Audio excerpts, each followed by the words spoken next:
Welcome back to the channel, and this weekend Arsenal are back at home against Tottenham Hotspur for the North London derby, and I'm hoping it's going to be a party, especially after that result a few weeks ago against Sunderland at the Stadium of Light.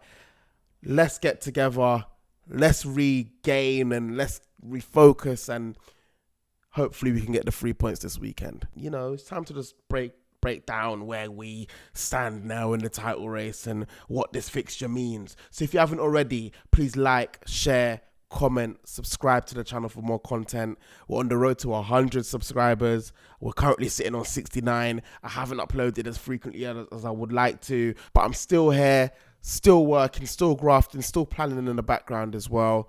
And let's get into it. First, let's talk the slip up against Sunderland quickly. Arsenal went up to Stadium of Light, drew 2-2 to Sunderland, and we conceded a goal in stoppage time. Don't want to get too much into the game, but the context of the game really builds up into this Tottenham game because of the title race and what it means going forward. So let's just brush over it. I don't think it's a catastrophe as such.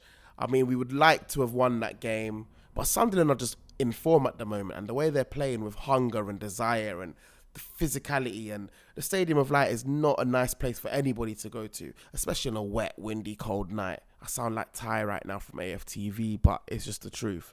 And it's just one of those days, you know. We had a massive run going from October right up to that game. You know, no goals conceded.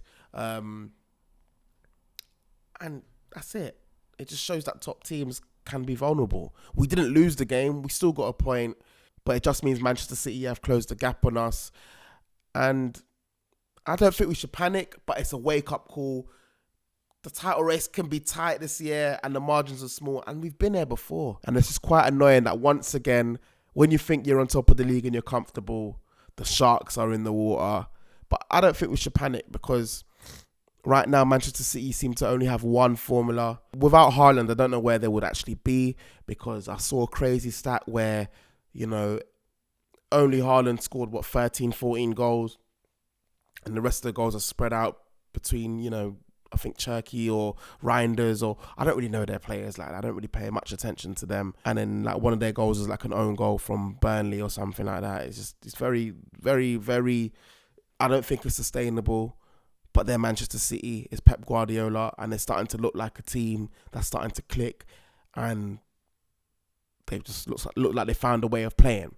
I digress. Let's step back from Manchester City anyway. Let's focus on Tottenham. It's a derby, yeah? And it's not even about the derby this weekend, because really we're in a title race and we have to win this game. So really we mustn't play with emotion. We have to play with discipline. It's business, yeah? Let me just rein it in a bit. You know, it's business, and we have to make sure that we don't lose focus, because we can hand momentum over. City just creeping and creeping. And if we drop more points, it looks like it could be a repeat of seasons prior.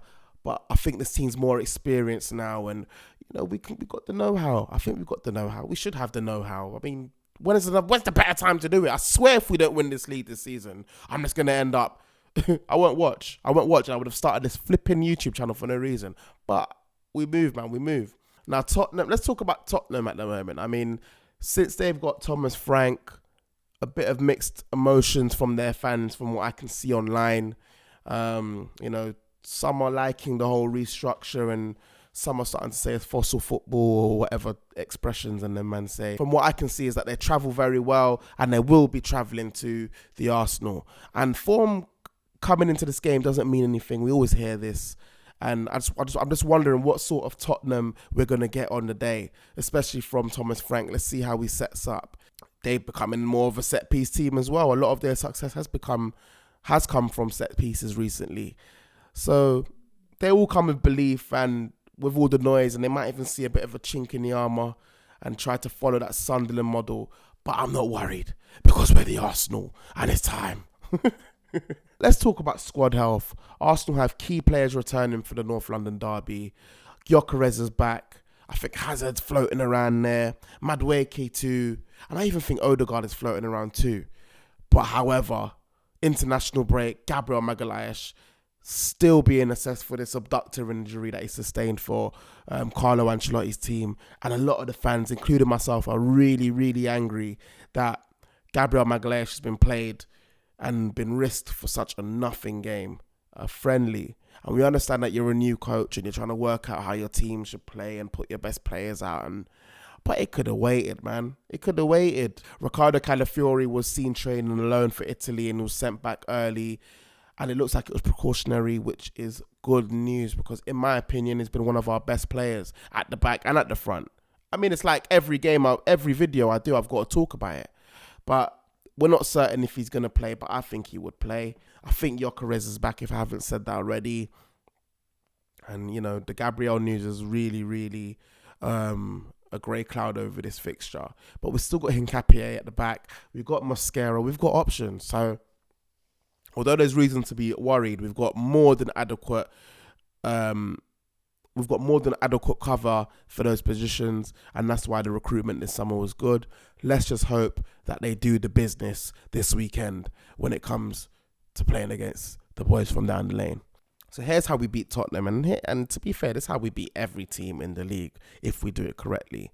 We must maintain the high press that we always do, dominate the possession, strangle teams, smother teams, and just wait for the right moment. And we need to just start playing the pass. Now, we've got Eberechi Eze there, and we're missing Odegaard for that press and missing Gyökeres as well, especially in that last game where we can stretch that defence. But we move on from there. Let's not drop any more points in this game, especially after that Sunderland draw. It shows us that we're still human. Brought us back down to earth, and this should be a wake up call for the boys. I mean, Tottenham like to leave some gaps, and they don't look the best organised, and they look quite boring, to be fair. So they ain't got their ideas put in place yet, if you know what I'm saying. But with derbies, we could talk about tactics and all that. It could just be on moments, on things like set pieces and penalties, and you know, we know who's the king of set pieces right now and who's trying to emulate and copy. Yeah, and after that draw, let's just hope the boys are ready to go again and it didn't take a toll on them mentally. And that's it. I mean, the energy for this has been a bit weird, a bit shaky. I've been really ill, a massive flu going around. But anyway, man, so for this game, I'm going to go 3-1 to the Arsenal. I see goals, North London derby, a massive opportunity to stamp our authority on North London and also back on the Premier League, because I'm seeing a lot of people changing their predictions, talking about Manchester City, and you know, you get those little YouTube voting things. Who's going to win the league? It was Arsenal running away with it. And, you know, it just goes to show how one or two results, depending on how you look at it, can change the stratosphere of things. Because now I'm seeing people predicting Manchester City are going to win. And I still don't think Manchester City are that strong. They just beat a crap Liverpool team, and that is it. That is it. Was it Liverpool? Yeah, it was Liverpool. I'm not too sure, man. But anyway, well, thanks for watching the video. It's been a while. Not as frequent as possible. I've been ill. Started a new job. I don't know. But anyway, enough about me. Which Arsenal player needs to step up? Who from Tottenham are you really worried about? Because I haven't really been watching them. I was thinking Xavi Simons, but I haven't heard much from him. I'm hearing people frustrated with him. Tell he scored the other day. Richarlison, does he play? Does he not play? Who are their guys, bro? Who are their guys? Kolo Muani, not frightening at all. Bergval, I don't know. I just don't know. But anyway, man, if you haven't already, I hope you enjoyed the video. Hit the like, subscribe. And yeah, this is On to Victory. I'm XB. And come on, you Gunners.